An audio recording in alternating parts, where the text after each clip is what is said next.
мысалға сол кезде 1 сағат или 1,5 сағаттың ішінде 1 миллион теңге саттық. А біз соны 50-50 бөлісіп 500 мыңнан сөйтіп аламыз. Бұл жерде айлық деген келісім жоқ, процентпен алам. Иә, ол жерде дұрыс айтты. Абылай жаңа сөзіне келетін болсам, өз араларыңызда сондай иә, сондай келісім болған бізде. Айлық деген определенно мынандай демейді. Иә, мен жобалап примерно 1,5 миллион, 2 миллион шығады, сондай жобалап айтқан болатынмын. Әр кезде әртүрлі, аптасына 2 рет 3 рет біз тікелей эфирге шығамыз, сөз жерін сатамыз. Мысалы 1 миллион болса 500-нан бөлісіп алдық. Бір кезде 350 мың істедік, оны 2-ге бөлеміз деген сияқты ғой. Иә, бір апта ғой барған жоқпын. Неге? Потому что менде ханзадалық болды. Ханзадалық кезде мен дайындық кезде ол жаққа барған жоқпын.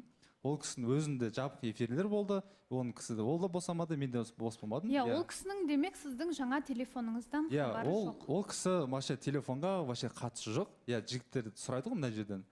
Иә, мен оларға айта саламын, өйткені ол не жұмыстар бар. Мен телефон қайдан аламын, не аламын? Иә, мен жұмыстан өзім тапқан ақшам бар. Оны басқа жақтан да жұмыс істеп табатын шығармын мысалға деймін да. Сөйтіп айта саламын да. Иә. Абылай жаңа ақшасы машинада жоғалтты, иә, жарайды. Мен үйіне қондым. Логика қайда жатыр? Мысалға, мен оның портмонесіне, кілтіне, үйіне, машинасына отырған жоқпын. Отырдым. Қай кезде? Өз жерден шыққан кезде, бірге тамақтануға кезде, бірге алдына отырып, бірге түсіп, бірге мінетіміз. Иә, азанда тем более тұрған кезде мен кешкім келмейді, менде дисциплина деген нәрсе бар. Ерте келіп, сондай уақытылы жүретін адаммын. Мен айтамын, жігіттер, сендер шығасыңдар, шықпайсыңдар, мен кете беремін дейді. Хорошо дейді. Мен өзім машина такси шақырып, и одан кейін кетіп қалатын моменттер бар. Мен түсініп тұрмын сізді.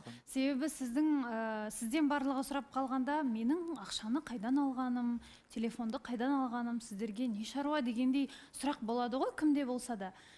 Бірақ енді сіз дәл сол кезде бір тұспа-тұс келіп, күдікке қалдыңыз. Және де біз енді ол сіздің ақшаңызға да басқасына да негізінде біздің шаруамыз болмау керек, біздің қатысымыз да болмау керек. Бірақ осы ортада енді осындай мәселе болғаннан кейін, Абылайхан күдіктенгеннен кейін енді өзіңізден сұрауға тура келіп тұр. Иә, сол біз далада тұрған кезде мен уже машина шақырып қойғам, тамақтану бару керек, уақытылы бармасаң, ол жерден уже отменені болады деген сияқты ғой. Сол кезде Абылай өзімен өзі келді да, ақша жоғалды дейді. Ол мен түсінбедім негізі. Ол ойнап айтып жатыр ма, шын айтып жатыр ма? Мән берген жоқпын мен. Лично өзім бардым, отырып кететін балдар бар. Жарайды, кеттік деді. Как раз сол ханзадалық кезінде.